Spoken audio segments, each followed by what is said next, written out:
오늘 은혜 받으신 말씀은 사도행전 10장 1절로 4절의 말씀입니다.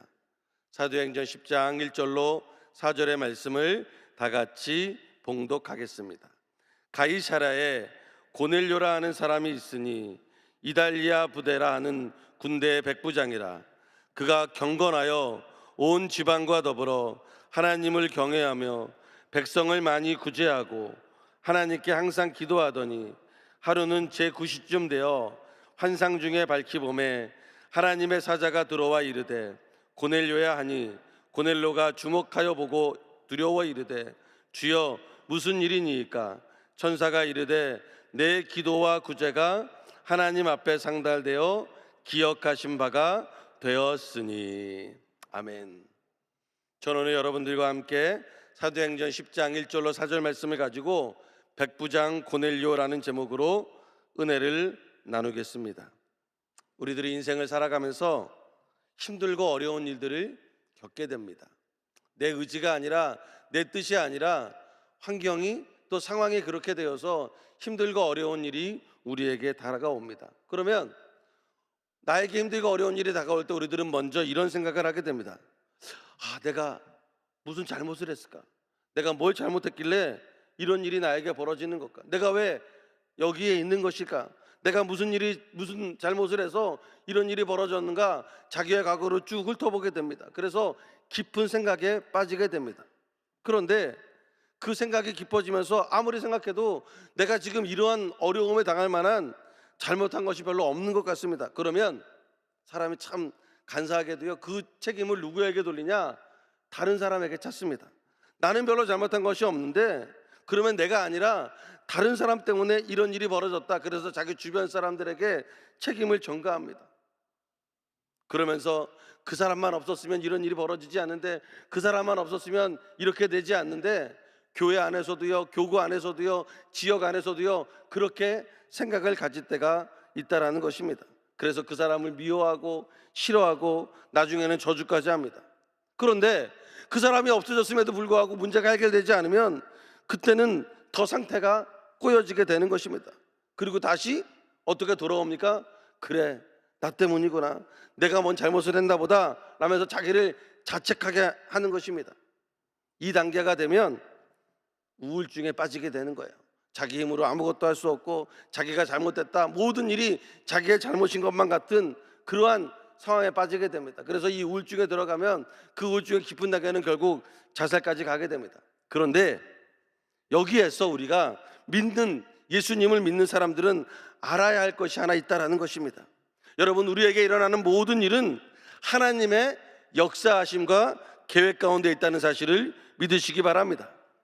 사실 그것이 힘들고 어렵습니다. 우리에게 안 좋은 일이 맞습니다. 그럼에도 불구하고 하나님께서 그 모든 것을 통해서 우리에게 좋은 것으로 역사해 주시는 것입니다. 우리가 그것을 믿기 때문에 이 새벽에, 이 아침에 이 자리에 나온 것입니다. 로마서 8장 28절은 이렇게 말합니다. 우리가 알거니와 하나님을 사랑하는 자, 곧 그의 뜻대로 부르심을 입은 자들에게는 모든 것이 합력하여 선을 이루는지라 말하고 있습니다. 여러분, 하나님은 우리의 모든 것을 알고 계십니다. 그 하나님께서 그 모든 것을 통해서 우리에게 가장 좋은 것으로 허락해 주시는 것을 믿으시기 바랍니다. 히브리서 11장 6절은 이렇게 말합니다. 믿음이 없이는 하나님을 기쁘시게 하지 못하나니 하나님께 나아가는 자는 반드시 그가 계신 것과 또한 그가 자기를 찾는 자들에게 상 주시는 이심을 믿어야 할지니라 말씀하고 있습니다. 우리는 이 사실을 끝까지 믿어야 합니다. 신앙이 무엇입니까? 바로 하나님이 나에게 좋은 것으로 허락해 주신다, 그것을 믿는 것입니다. 그러므로 로마서 8장 28절, 히브리서 11장 6절은 매일마다 순간마다 내가 묵상하고 깨달아야 되는, 의심하지 않아야 되는 그런 말씀인 것입니다. 여러분, 하나님은 여러분들에게 가장 좋은 것을 허락해 주시는 줄 믿으시기 바랍니다. 나에게 분명히 상이 있습니다. 합력해서 모든 것이 선으로 바뀌어진다는 사실을 믿으시기 바랍니다. 그런데 원수마귀는 이러한 우리들에게 무엇을 가져다 주냐? 의심을 가져다 줍니다. 시간이 흐르면서 믿음이 떨어지게 만듭니다. 정말 하나님이 그렇게 잘해주시는 것일까? 라는 의심을 들게 만듭니다. 그리고 이 어려운 상황이 우리에게 어떤 의미가 있는지 깨닫지 못하게 하는 게 원수 마귀의 역할인 것입니다. 초대교회 때도 우리와 같은 고민이 있었습니다. 예수님께서 십자가에 달려 돌아가시면서 뭐라고 말씀하십니까? 부활하시고 승천하시면서 그 남아있는 자들에게 기다리라고 했습니다. 예수님께서 분명히 다시 오시겠다고 했습니다. 그런데 아무리 기다려도 예수님이 다시 오시지 않았습니다. 오히려 예수님이 살아계실 때보다 더욱더 핍박이 다가왔습니다. 박해가 찾아왔습니다. 제자들을 잡아 죽이려고 여러 군데에서 찾아오고 있습니다. 예수님을 믿는다고 하는 사람들은 다 세상 가운데 살지 못하고 지하 동굴, 카타콤이라고 하는 지하 동굴에 들어가서 햇빛을 보지 못하고 숨어 지내야만 했습니다. 뿐만 아니라 자기들이 살던 고향을 떠날 수밖에 없었습니다. 스데반이 순교를 함으로 말미암아 예루살렘에 큰 핍박이 일어났습니다. 스데반의 순교를 시작으로 해서 핍박이 일어났는데, 그래서 그들이 어쩔 수 없이 자기들이 살던 곳에 있지 못하고 사방으로 흩어지게 됐습니다. 유대와 사마리아와 땅끝까지 갈 수밖에 없었습니다. 왜? 하나님을 믿고 예수님을 믿고 말씀하신 성령까지 받았는데 그들의 삶은 도망자의 삶이 되었습니다. 핍박이 다가왔습니다. 박해가 다가오고 고향을 떠나야만 했습니다. 이해할 수 없는 일이었습니다. 그런데 우리가 보고 시간이 지나고 생각해 보니까 그것은 하나님께서 하나님의 복음을 확산시키시기 위한 하나의 전략이었다라는 것입니다. 예수님을 믿는 자들에게 핍박이 다가와서 그곳을 떠날 수밖에 없었습니다. 그런데 그 떠남으로 인해서 그들은 예수님의 소식을 각처로 전하는 자가 되었습니다. 그리고 그곳에 교회가, 회당이 세워지게 됐고 믿는 자들이 늘어나게 된 것입니다. 이런 말이 있습니다. 중국 사람들이 해외 이민 가서 3명 이상 모이면 짱깨집을 만든답니다. 그리고 일본 사람들이 해외 이민 가서 3명 이상 모이면 회사를 하나 차린답니다. 한국 사람들이 해외 이민 가서 3사람 이상 모이면 교회를 차린답니다. 얼마나 좋은 말인지 모릅니다. 물론 그 교회 안에서 이민교회가 힘들고 어려운 게 있지만 그래도 한국 사람들은 해외 가면 교회를 세운다고 하는 것입니다. 여러분, 이방인들, 즉 이방인들에게 복음이 증거되어지지 않았지만 그때 이 제자들이 흩어지고 믿는 자들이 흩어짐으로 말미암아 이방인들에게 복음이 증거되어진 것입니다. 그래서 이방인의 백부장인 고넬료와 같은 가정이 예수님을 믿고 구원의 가정이 된 것입니다. 우리는 알 수 없지만 하나님의 역사하심이 크고 놀라운 것입니다. 그래서 잠깐의 핍박과 박해가 오히려 모든 것을 합력하여 선을 이루시는 하나님의 뜻에 의해 복음이 심기워지는 역사가 된 것입니다. 합력하여 선이 이루어지게 된 것입니다. 여러분, 우리나라의 복음이 증거되어지는 모습을 보면 이것을 명확하게 알 수 있습니다. 1886년에 영국의 웨일스 출신인 토마스 선교사가 미국의 제너럴 셔먼호를 타고 조선이라고 하는 나라, 듣도 보도 못한 나라에 처음으로 선교를 오게 됐습니다. 선교를 와서 평양의 대동강가에 딱 올라왔습니다. 지도상에 나타나지도 않았던 조선이라는 나라에 하나님의 복음을 전하기 위해 큰 뜻을 품고 내가 이렇게 복음을 전해야겠다, 하나님의 은혜를 받고 내가 선교사로서 헌신하고 주님께 나아가야 되겠다 하면서 조선이라고 하는 나라에 와서 첫 발을 내딛었습니다. 그런데 그때 조선이라는 나라는 외세를 배격하는 세국 정책을 쓰고 있었습니다. 그래서 토마스 선교사가 타고 온 제너럴 셔먼호를 그 당시 평양에 있던 군인들이 불태워버렸습니다. 그래서 토마스 선교사가 그 배에서 내려오는 순간 목이 잘려서 그 자리에서 순교했습니다. 그때 토마스 선교사가 한 일이 딱 하나 있습니다. 한 일이라고 할 것도 없어요. 자기를 죽이는 평양의 군인에게 복음을 전하고 한 권의 성경책을 주었습니다. 한자어로 된 성경책을 하나 주었습니다. 그 평양의 병사가 박충건이라고 하는 사람입니다. 그 사람이 평양 최초의 교회인 장대영 교회, 그곳의 전신이라고 할 수 있는 널다리 교회를 세운 사람입니다. 후일에 박충건은 이렇게 이야기합니다. 내가 서양 사람을 죽이는 중에 한 사람을 죽인 것은 내가 지금 생각할수록 이상한 감이 있다. 내가 그를 찌르려고 할 때 그는 두 손을 마주 잡고 무산 말을 한 후, 계속해서 말을 한 후에 기도한 것입니다. 붉은 배를 입힌 책을 가지고 웃으면서 나에게 받으라고 권하였다. 그러므로 내가 죽이기는 하였으나 이 책을 받지 않을 수가 없어서 받아왔노라, 이렇게 고백하고 있습니다. 여러분, 토마스 선교사가 도착하자마자 조선이라고 하는 나라에 큰 뜻을 품고 왔는데 도착하자마자 죽었습니다. 아무도 생각하지 못했습니다. 어떻게 이런 일이 벌어집니까? 우리가 보기에는 아무것도 한 것이 없는 것 같습니다. 그런데 그 토마스 선교사가 순교를 통해서 박충건에게 성경이 전달되고 그 박충건이 후에 교회를 세우는 역사가 일어난 것입니다. 그리고 100년이 지나지 않아서 조선이라고 하는 나라에 첫 번째 순교의 피가 흘려지게 되고 100년이 지나지 않아서 세계 제2위의 선교 대국이 된 것입니다.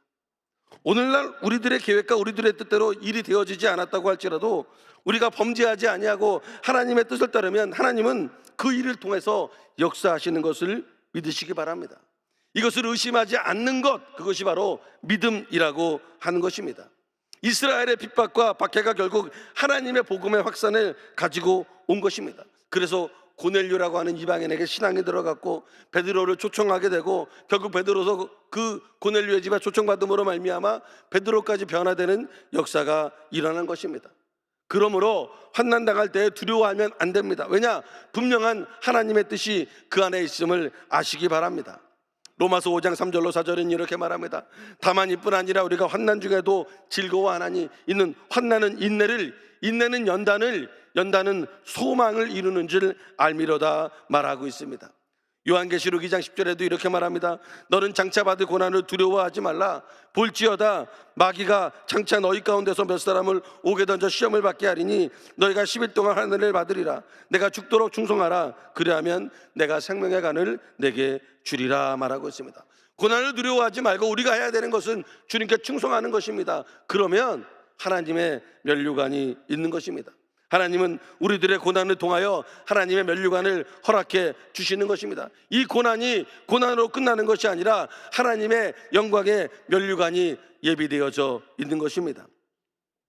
하나님의 신앙이 이스라엘의 핍박을 통해 이방인 고넬료에게 심기어졌습니다. 여러분, 우리가 모두 이방인 아닙니까? 우리가 모두 고넬료와 같은 사람들 아닙니까? 그 이방인들에게 복음이 심기어진 게 제자들과 이스라엘 사람들의 핍박을 통해서 심기어지게 되는 것입니다. 그러므로 우리는 이 고넬료의 신앙을 본받을 필요가 있습니다. 어떻게 해서 고넬료에게 신앙이 들어가게 되는 것인가? 우리들은 모두가 고넬료와 같은 이방인이었습니다. 그러한 우리들에게 하나님은 예수님을 허락하셨습니다. 그래서 우리가 하나님의 자녀가 될 수 있었던 것입니다. 그러므로 고넬료의 신앙과 믿음을 보면서 우리들은 우리들의 앞으로의 모습을 볼 수 있는 것입니다. 첫째로 고넬료는 경건한 자였습니다. 고넬료는 팔레스타인의 가이사라라고 하는 곳에서 백부장으로 살아가고 있었습니다. 지금으로 말하면 군대의 대대장과 같은 역할입니다. 결국 군인이라는 것입니다. 군대에 있는 모든 사람들은 무엇이 가장 중요하냐? 통일이 중요합니다. 그래서 옷 색깔도 똑같이 통일해서 있습니다. 왜냐하면 적과 아군을 구분해야 되니까. 그래서 제식도 통일을 합니다. 그래야 나중에 전쟁에서 헷갈리지 않기 때문에 우왕좌왕하지 않을 수 있습니다. 그래서 군대 가면요, 모든 것이 다 통일이에요. 그런데 종교적인 면이나 문화적인 것도 굉장히 통일을 강조합니다. 그래서 제가 군대에 있을 때도요, 사단장이 불교다 그러면 불교로 많이 가고, 사단장이 기독교다 그러면 기독교로 많이 가는 것입니다. 그런 군대에서 고넬료는 자기들이 섬기는 신을 섬기지 않고 하나님을 예배하고 있었다라고 말합니다. 일반 세상에서가 아니라 군대에서는 이것이 더 어려운 일이었습니다. 그럼에도 불구하고 고넬료는 하나님을 섬기는 사람이었다. 그리고 하나님을 두려워해서 하나님의 말씀하시는 것을 지키는 사람이었다라고 말합니다. 여러분, 경건이라고 하는 것은 무엇이냐? 분리를 말합니다. 거룩한 것과 세상적인 것에서 거룩한 것으로 분리하는 것이 바로 경건이라고 말할 수 있습니다. 세상에 살고 있습니다. 그러나 세상과 벗하지 아니하고 하나님의 말씀으로 세상과 분리되어지는 삶을 사는 것, 이것이 경건입니다. 배가 물 위에 떠 있습니다. 배가 물 위에 왜 떠 있을 수 있습니까? 물과 분리되어져 있기 때문입니다. 그런데 물과 분리되어지지 아니하면 배는 바로 물이 들어와서 침몰하게 되는 것입니다. 우리가 이것을 타락이라고 이야기하는 것입니다. 타락하면 물에 잠기게 되지만 경건하면 물 위에 떠서 그 모든 것을 지배할 수가 있는 것입니다. 그러므로 우리는 예수 안에서 경건해야 되는 것입니다. 이 땅에서 하나님의 자녀로 분리되어 살아야 되는 것입니다. 고넬료가 경건한 믿음을 소유했다라고 성경은 말합니다. 세상과 분리되는 믿음을 소유했습니다. 그러면서도 세상을 등지는 사람이 아니라 세상에 살면서 세상에 들어와서 자기를 파괴하지 못하도록 할 수 있는 온전한 믿음의 소유자였다라는 것입니다.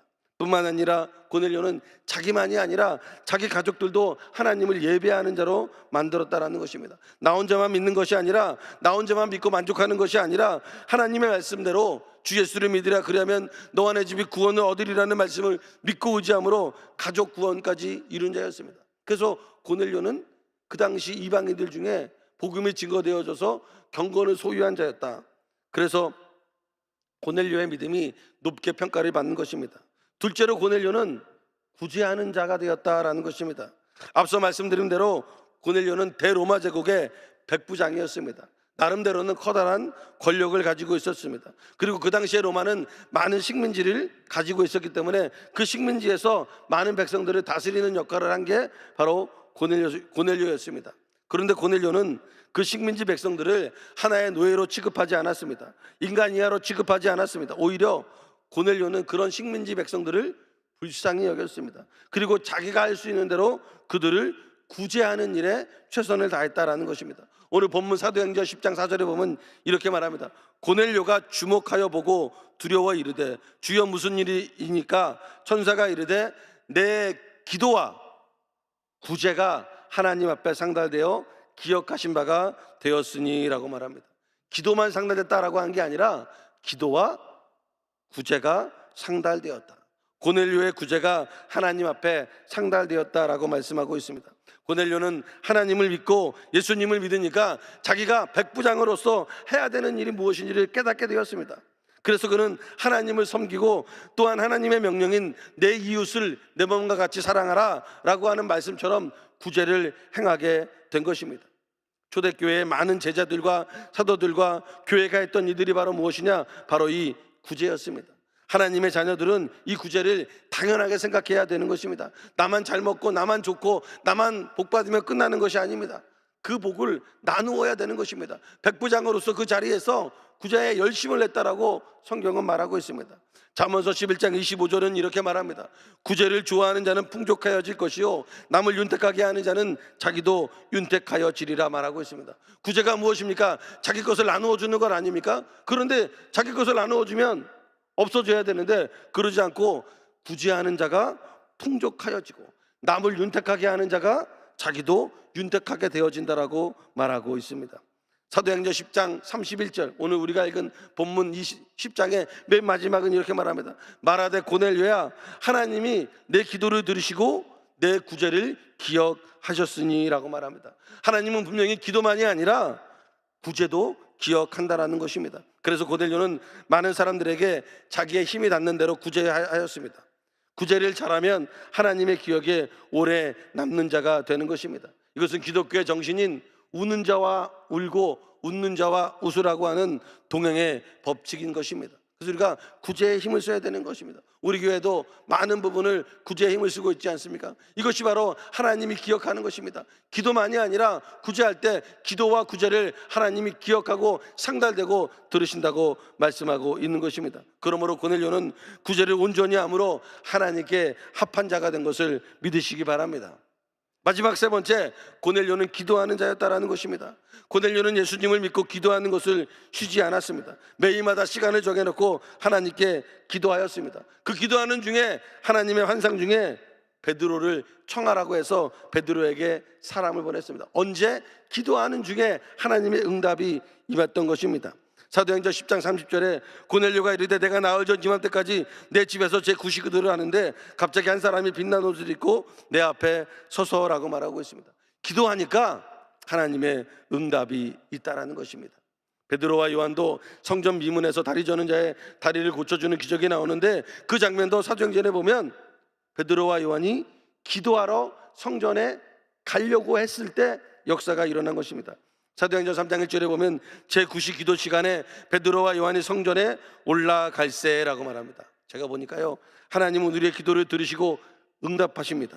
기도할 때 하나님의 기적이 일어납니다. 그런데 신기한 건 기도하러 가려고만 해도 기적이 일어나더라고요. 베드로와 요한이 아직 기도 안 하고 기도하러 가려고 하는데 다리 저는 자가 있어가지고 일어나라 그러니까 일어나서 걷고 뛰는 역사가 일어나게 되는 것입니다. 그래서 기도하러 가기만 하여도 기적은 나타나는 것입니다. 예레미야 29장 12절로 13절에 보면 너희는 내게 부르짖으며 내게 와서 기도하면 내가 너희들의 기도를 들을 것이요 너희가 온 마음으로 나를 구하면 나를 찾을 것이요 나를 만나리라 말하고 있는 것입니다. 여러분, 이방 선교의 문이 열린 것은 결국 고넬료의 기도였습니다. 그 기도가 뒷받침이 되어서 베드로가 찾아오게 된 것이고 이방 선교가 일어나게 된 것이라고 말하고 있는 것입니다. 그래서 우리들도 지금 이렇게 구원의 반열에 들어갈 수 있는 것입니다. 그러므로 기도하기를 쉬면 안 됩니다. 사무엘상 12장 23절에 보면 나는 너희를 위하여 기도하기를 쉬는 죄를 야훼 앞에 결단코 범하지 아니하고 선하고 의로운 길을 너희에게 가르칠 것인즉이라고 말씀하고 있습니다. 기도하지 않는 것, 기도하는 것, 쉬는 것, 이것이 죄라는 것입니다. 고넬료는 시간에 맞춰 기도함으로 말미암아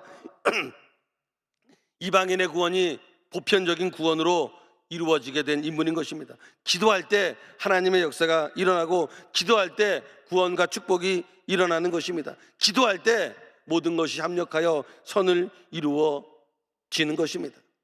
아무리 힘들고 어려운 일이 있어도 이것은 분명히 하나님의 뜻이 있는 것입니다.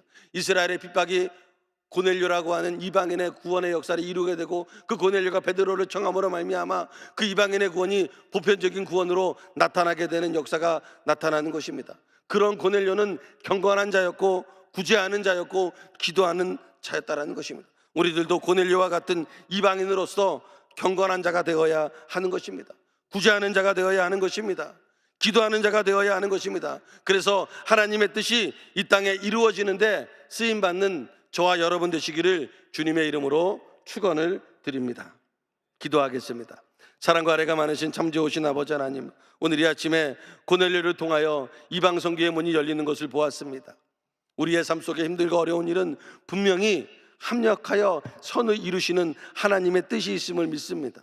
이스라엘의 핍박과 박해가 결국은 이방 선교의 문이 열리게 되었고 그 결과로 이방인이었던 우리들까지도 예수 믿고 구원받는 길이 열리워지게 된 것을 감사드립니다.